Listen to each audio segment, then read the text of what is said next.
사도신경으로 우리의 신앙 고백하겠습니다.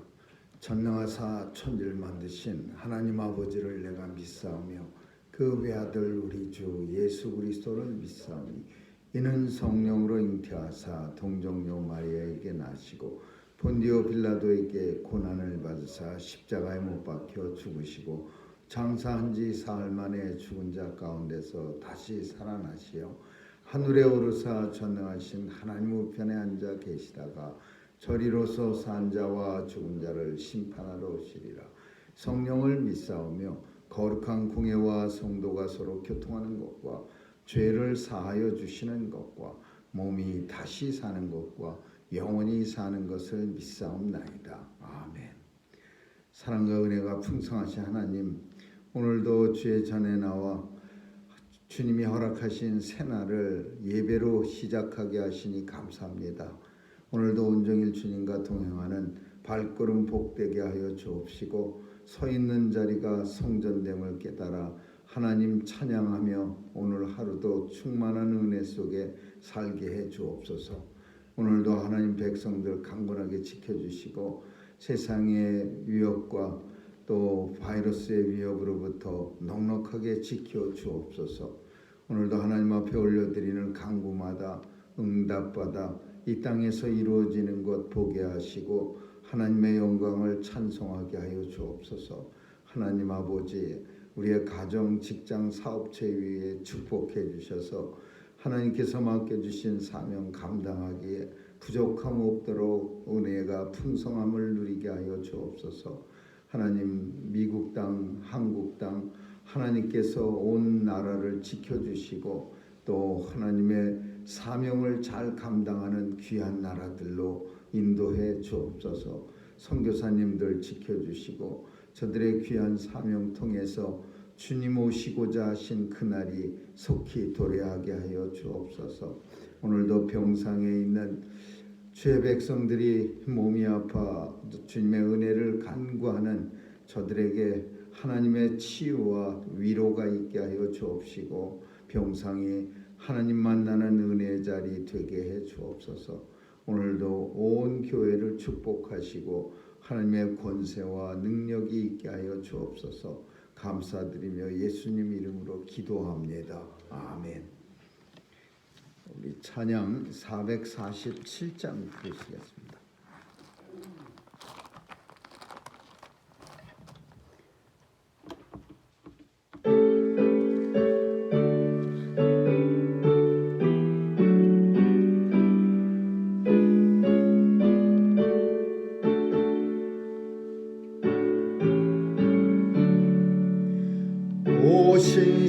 신실하신 내 아버지여 늘 함께 계시니 두려움없네.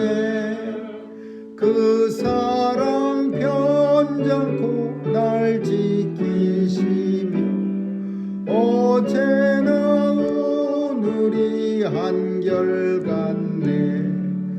오 신실하신 오 신실하신 주 날마다 자비를 베푸시며 일용할 모든 것 내려주시니 오 신실하신 주 나의 구주. 봄철과 또여름 가을과 겨울 해와 달 별들도 다 주의 것. 만물이 하나로 드러낸 증거 신실한 주 사랑 나타내네. 오 신실하신 주 오 신실하신 주 날마다 자비를 베푸시며 일용할 모든 것 내려주시니 오 신실하신 주 나의 구주. 내 내 죄를 사하여 안위하시고 주 친히 오셔서 인도하네.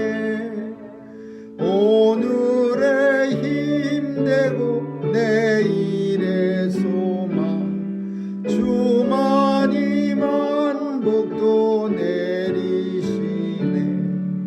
오 신실하신 주, 오 신실하신 주, 날마다 자비를 베푸시며 일용할 모든 것 내려주시니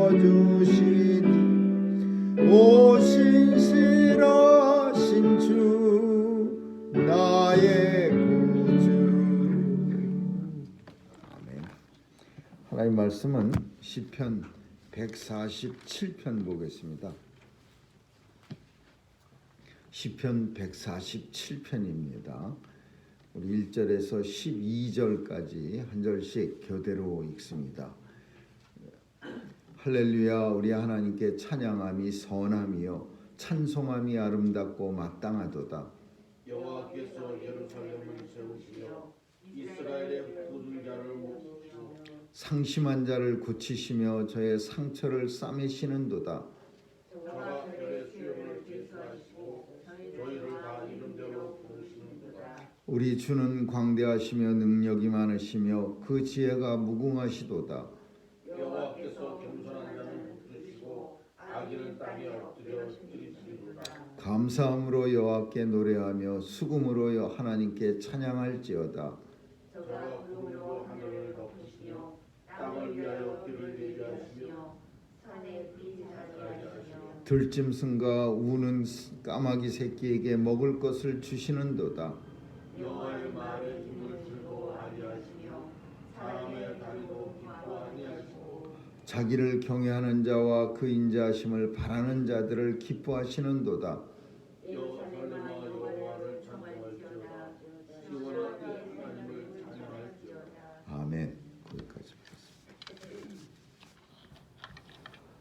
이 시의 배경은 바벨론 포로에서 하나님의 은혜로 고레스 왕 원년에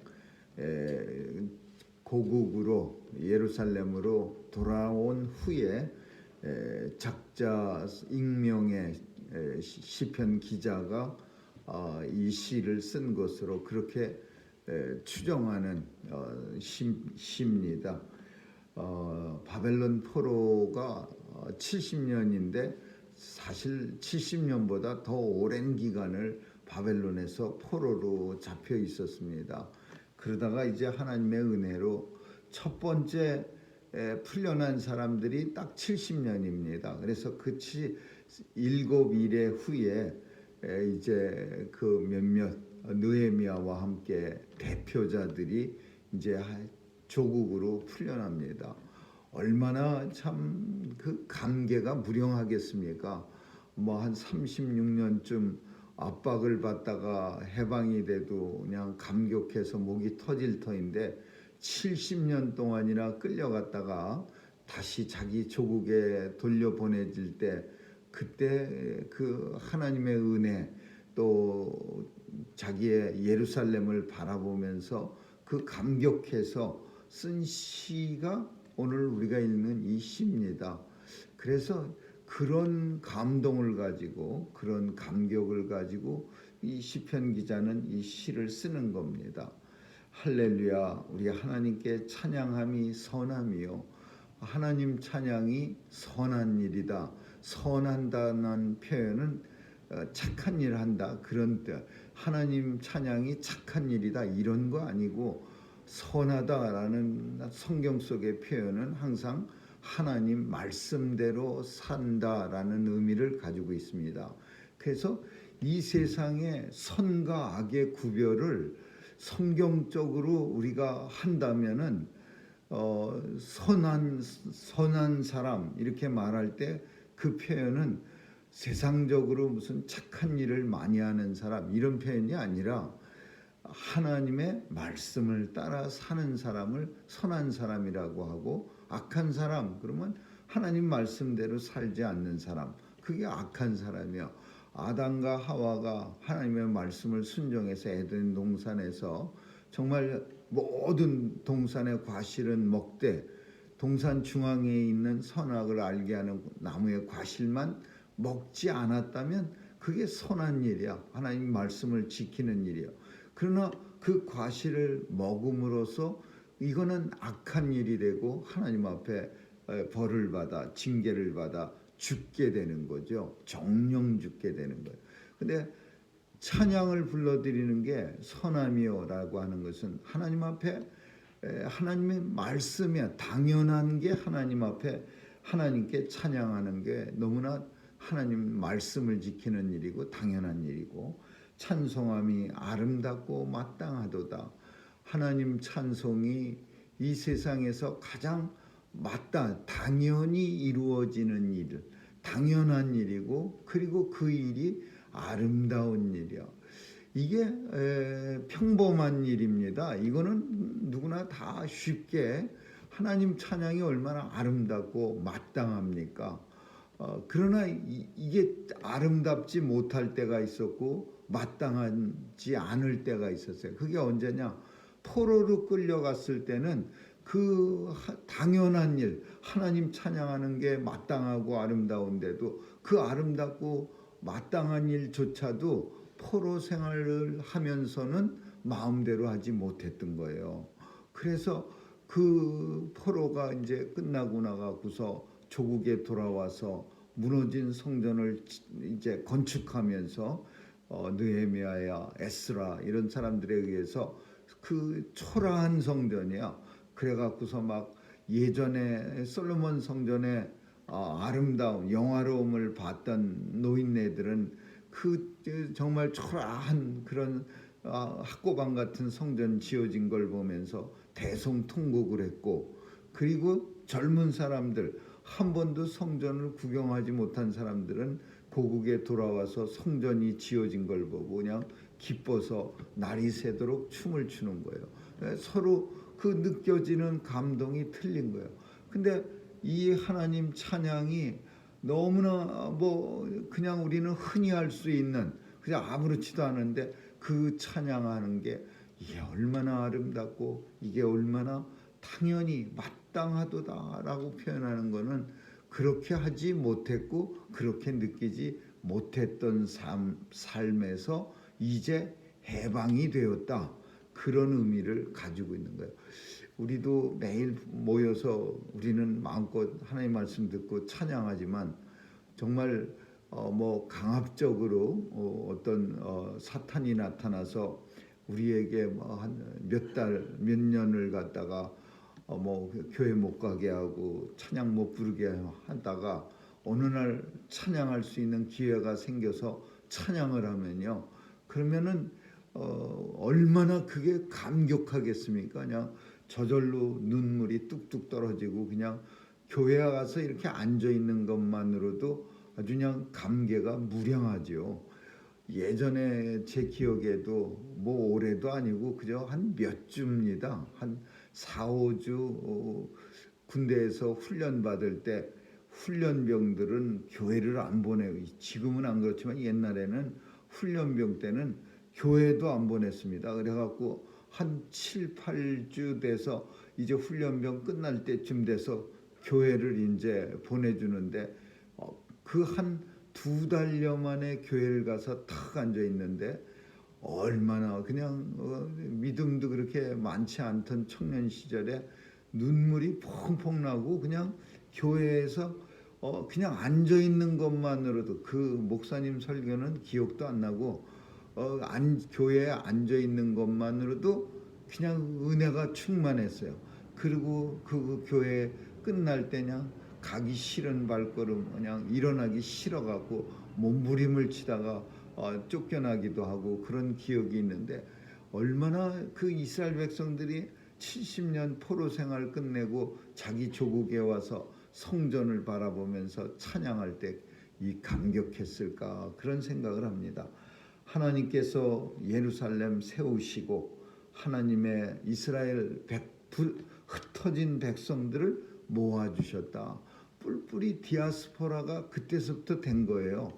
바벨론이 쳐들어왔을 때 많은 사람들은 끌려갔지만 그보다 더 많은 사람들은 포로로 끌려가지 않고 다 뿔뿔이 흩어진 거예요. 옆에 나라 바벨론만 안 갔지 온 나라로 그냥 다 흩어진 거예요. 그래서 조국이 이제 포로 귀환이 됐다 그러니까 멀리 나가 있던 사람들도 돌아와서 이 포로 귀환한 사람들과 합류를 합니다. 그래서 이스라엘에 흩어진 사람들을 모으시고 또 상심한 사람, 아픈 사람들을 쌈에 시는도다.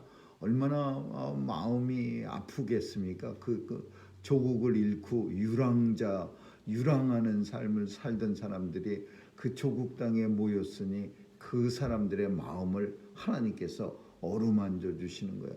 그리고 하나님께서 별의 수요를 계수하고, 이 표현은 하나님은 모든 것을 아신다, 전지전능이라는 표현을 말하고 있는 거고, 그 하나님께서 모든 것을 아시는 분이 저희를 이스라엘로 다시 모아준 사람들의 이름을 부르시는도다.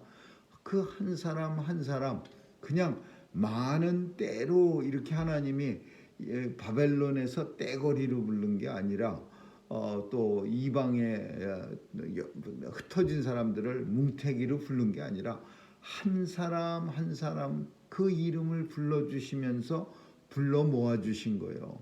하나님께서는 그 이름을 부르시는도다. 하나님이 이름대로 불러주시니 그 얼마나 감격하겠습니까? 이스라엘 백성들이 바벨론에서 포로로 된 후에 수문학 광장에서 모여갖고서 총회를 할 때 이스라엘 백성들의 이름이 하나씩 다 돌아온 자들의 이름이 성경책에 하나씩 다 기록되는 거예요. 누구와 누구의 가문에 누구를 비롯해서 몇 명이 돌아왔고 이런 기록되는 거예요. 그러니까 자기들의 이름대로 그 총에서 불려지는 것이 하나님이 이름대로 우리를 불러주시는도다. 그가 얼마나 감격스럽겠어요. 내 이름을 하나님이 이 바벨론 땅에서 불러주셔갖고 예루살렘에 온 거예요. 하나님께서는 겸손한 자를 붙드시고 악인은 땅에 엎드리시는도다. 고생을 시큰하고 나서 이제 하나님의 공의를 깨닫는 거죠. 왜 자신들이 그렇게 고난을 당하였던가. 하나님 앞에 교만했던 거예요. 하나님의 이름을 부르지 않고 우상 섬기는 것도 다 교만한 거죠. 하나님만 섬겨야 할 백성들이 이것저것 여러 잡신을 갖다 끌어들여 갖고서 불러댄다면 그건 교만의 극치지요. 그러니까 교만한 자는 물론 넘어뜨리시고 하나님께서는 겸손한 사람들은 하나님이 친히 붙잡아 주신다. 하나님께서는 하나님 앞에 감사함으로 노래하고 그리고 수금으로 우리 하나님을 찬양할지어다. 장 덩실덩실 춤을 추는 그런 모습이 눈에 이 시편을 읽으면 선합니다. 그냥 신앙이 없던 사람들조차도 자기 조국에 돌아와서 비록 초라한 성전이지만 성전에서 제사를 드리면서 예배를 드리면서 춤을 갖다가 그냥 아주 신명나게 덩실덩실 추면서 수금으로 찬양하고 목소리를 높여서 우리 하나님을 영광을 노래할지어다. 그러면서 이 백성들이 그냥 우리나라 8.15 광복이 돼갖고 온 백성들이 마치 거리로 뛰쳐나와서 그냥 집집마다 숨겨놨던 종이에 허술하게 그렸던 태극기를 흔들어대는 것처럼 그냥 마음껏 이 백성들은 그 바벨론 포로에서 돌아와 성전에서 새로 지은 성전에서 느헤미야 성전 이 성전에서 그냥 막 노래하고 춤추는 거예요. 들짐승과 우는 까마귀에게도 먹을 것을 주시는도다. 이 표현은 모든 사람들에게 하나님은 하물며 이스라엘 백성들뿐 아니라 이 세상 모든 사람들에게 들짐승까지도 우는 까마귀에게까지도 먹을 걸 주시는 사랑이 넘친 하나님이시다. 그 표현이요. 저가 하늘을 덮으시고 구름으로 땅의 비를 예비해서 산에 풀이 자라게 하시는도다. 하나님께서는 모든 것을 준비해서 이스라엘 백성들로 하여금 풍성한 은혜로운 땅에 거하게 하신다. 오늘 본문 속의 10절은 조금 의미가 있는 그런 표현입니다. 이 시편 기자는 이렇게 시편을 우리가 쓸 때 시를 쓸 때 앞의 절과 연결성이 있게 이렇게 시를 쓰는데 그 앞의 절을 곧 이어서 뒤에 절이 이렇게 내용을 보충해 주면서 이렇게 써가는데 이 시편 기자는 전혀 다른 듯한 그런 내용을 한 절 한 절 쓰면서도 자세히 읽어보면 그 행간이라고 하는 그 비록 그 가운데 중간에 그 사이사이에 설명은 없었어도 다음 줄이 이렇게 연결이 되어지는 그런 모습을 우리가 볼 수 있는 거예요. 들짐승 우는 까마귀에도 먹을 것을 주시는도다. 구름으로 하늘을 덮으시고 땅을 위하여 비를 예비하시고 산에 풀도 자라게 하신다. 이런 표현들이 듬성듬성하지만은 참 하나님의 은혜를 잘 표현하고 있는 거예요. 하나님은 말의 힘을 즐거워하지 않고 사람의 다리도 기뻐 아니한다. 이 표현이 뭐냐면 이스라엘은 신명기 17장에 가서 보니까 뭐라고 왕한테 하나님이 모세를 통해서 명령하셨냐 하면은 이스라엘 왕들은 많이 가지지 말라 그랬어요. 말을 가지지 말고 병거를 많이 가지지 말라 그랬어요. 이 말이라고 하는 거는 당시에 전쟁할 때 요즘 같으면은 뭐 전차나 뭐 탱크 같은 그런 아주 굉장한 그 무기예요. 최신식 무기. 그러니까 그냥 말을 타고 그냥 그 병사들 사이를 헤치고 다니면서 막 그 칼을 휘둘러대면은 그 말이 굉장한 그 무기예요. 그냥 말이 막 6,000마리의 말을 병사들이 타고 쫙 애굽이 쳐들어오면 얼마나 무섭겠습니까? 6,000명의 기마병들이 쫙 들어오면. 그러니까 이스라엘 백성들한테 말을 가지지 말고 그 말을 사러 사람들을 멀리 이집트로 보내지 말라. 그렇게 모세가 썼어요. 왕들에게 이제 그 말하는 거죠.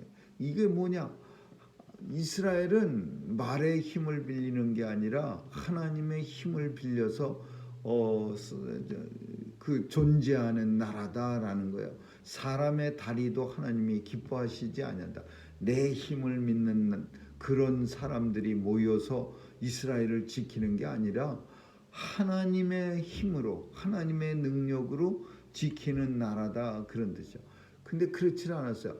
다윗까지는 괜찮은데 솔로몬 때는요 말을 갖다가 그냥 어마무시하게 많이 모으고 그냥 열심히 사들이고 그래갖고 봐라 내가 말 이만큼 있다 그러면서 자기의 세력을 과시했어요.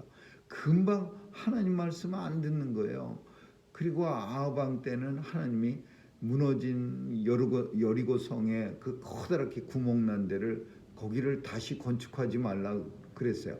그 건축하지 말라는 이유가 성벽을 다시 재건하지 말라는 이유는 무너진 성벽 뒤에서 하나님의 능력을 하나님의 보호하심을 간절히 기도하라 그런 의미예요. 그거 쌓아놓고서 야 이제 됐지 이렇게 안심하지 말고 그 무너진 성벽 뒤에서 우리가 하나님 말씀 끝까지 지켰으니까 정말 우리도 불안합니다. 무너진 성벽을 바라볼 때 얼마나 불안하겠어요. 적들이 그냥 성벽을 쌓아놔도 아슬아슬한 판국에 하나님이 성벽 그 무너진 데를 다시 쌓지 말라니까 이 왕들은 무서워서 못 사는 거야. 하나님 말씀이니까 그걸 다시 쌓아야 그래도 자기 딴에는 좀 안심이겠다 싶지만 하나님이 명령하셨어요. 모세를 통해 여호수아를 통해서. 그러니까 이거 성벽 못 쌓고 그냥 무너진 성벽 뒤에서 손에서 불이 나도록 하나님 앞에 기도하는 거예요. 하나님 명령 지켰습니다. 이 구멍난 성벽으로 적들이 쳐들어오면 우리가 하나님 말씀 지키다가 멸망당하면 어떻게 되겠습니까? 그러면서 하나님 앞에 기도하니까 하나님이 지켜주는 거야. 근데 아합이라고 하는 사람은 아주 그냥 못된 왕인데 이거는 그 말을 누가 믿냐? 요즘 시대에 그 말씀을 한 지 500년이 지나서 아합 왕은요. 그 전에 왕은 하나도 그런 시도를 안 했어. 500년 동안. 근데 이 아합이라고 하는 와이프를 아주 잘못 얻었어요. 와이프는 바알 신전, 바알 우상을 섬기는 제사장의 딸이에요. 그래갖고 이 여자가 이사벨이라고 하는 못된 여자가 온 나라에다가 바알을 갖다가 아주 열심히 전도했어요. 그리고 왕까지 바알 우상을 섬기는 왕으로 변했어요. 그러니까 하나님 말씀이 들어오겠어요. 그냥 성벽 쌓아 그거 안 쌓아놓고 뒤에서 벌벌 떨고 있느니 그냥 쌓는 게 낫겠다. 그리고 히엘이라고 하는 당대 최고의 건축가를 통해서 성벽을 잘 쌓아놉니다. 그리고서는 그 성벽 쌓을 때 사람들이 그냥 우수수 죽는 거예요. 성벽의 기초를 팔 때 히엘이라는 건축가의 맏아들이 죽었고 성벽의 마무리 공사 대문을 달 때 히엘의 말째 아들이 죽었다 그랬어요. 그 아들들이 그냥 다 질초상이 난 거예요. 근데도 그런 하나님의 말씀을 경고하고 있는데도 아합 왕은 공사를 멈추지 않고 끝까지 쌓은 거예요. 말의 힘을 기뻐하지 아니하고 사람의 다리도 기뻐하지 아니하다. 이 표현은 바로 그런 표현이야. 하나님의 은혜를, 하나님의 능력을, 하나님의 권세를, 힘을 하나님 앞에 이스라엘은 간절히 간구하면서 사는 나라지 내 힘으로 내 다리로 뻗쩍 서갖고 자 덤벼라 그리고 다윗이 골리앗 앞에 나갈 때 뭐라고 말하면서 뛰어나갔냐면요. 내가 평소에 양들을 칠 때 열심히 체력 단련해서 내가 너 정도는 이길 수 있겠다 이러면서 달려간 게 아니야. 너는 창과 칼의 힘을 의지해서 내게 나왔지만 나는 오직 여호와의 이름으로 내게 가노니 이러면서 힘차게 달려간 거야. 내가 하나님의 말씀대로 너를 죽여 공중의 새와 땅의 짐승들의 밥이 되게 하리라 이런 거예요. 그러니까 하나님을 의지하면서 사는 게 이스라엘인데 이 사람들이 그냥 자기들 다리의 힘을 의지하고 말의 힘을 무기들 장비들의 힘을 의지하다가 결국은 멸망해서 바벨론 끌려간 거예요. 바벨론 끌려갔다 와서 이제 이 시편 기자가 시를 쓸 때 옛날 잘못을 우리 반복하지 말자. 우리 말의 힘 빌리는 나라가 아니야. 사람의 다리로 우뚝 서 있는 나라가 아니야. 우리는 하나님의 전능하심을 믿고 하나님 앞에 간구하는 나라야. 그 나라가 돼야 돼. 그러면서 이 시편을 쓰고 있는 거야. 하나님 말의 힘을 즐거워하지 아니하고 사람의 다리도 기뻐하지 아니합니다. 하나님은 하나님을 경외하는 사람들과 하나님의 인자하심을 간절히 바라는 사람들을 기뻐하십니다. 하나님 예루살렘아 하나님을 찬양하라. 시온아 네 하나님을 찬양하라. 그렇게 이 시편은 노래하고 있는 거죠. 우리는 바벨론 포로로 갔다가 다시 돌아올 일은 없습니다.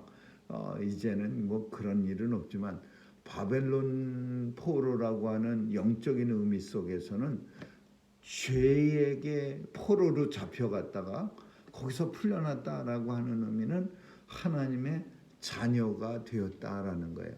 죄의 포로, 죄 속에서 그 죄 속에서 살다가 세상의 허망한 데를 바라보면서 살다가 하나님의 영원한 나라로 옮겨왔다라는 의미를 가지고 있어요. 그러므로 다시는 그 죄에 빠져 살던 때를 바라보지 아니하고 오직 하나님 나라를 소망하면서 오직 하나님의 힘을 힘입어 하나님의 권세와 능력을 힘입어서 성도는 이 땅에서 하나님을 찬양하며 하나님의 영광을 노래하며 살아야 한다라는 것이 오늘 시편이 우리에게 주는 교훈입니다. 아무쪼록 오늘도 우리의 서 있는 자리에서 우리 하나님을 크게 입술로 찬양할 수 있기를 주님의 이름으로 축원합니다. 기도하겠습니다. 좋으신 하나님 감사합니다. 죄에 빠져 죽을 수밖에 없었던 하나님의 우리들을 하나님의 자녀로 이렇게 삼아 주시고 또 우리의 한 사람 한 사람 불러 하나님 전으로 나오게 하시는 은혜 감사합니다. 오늘도 우리의 힘과 능력을 의지하는 것이 아니고 우리의 재능과 우리의 지혜를 의지하는 게 아니라 오직 하나님의 권세와 하나님의 능력을 힘입어서 오늘도 맡겨주신 사명 잘 감당하며 살게 해 주옵소서. 하나님 영광을 노래하며 하나님 앞에 겸손한 자들 되게 해 주옵소서.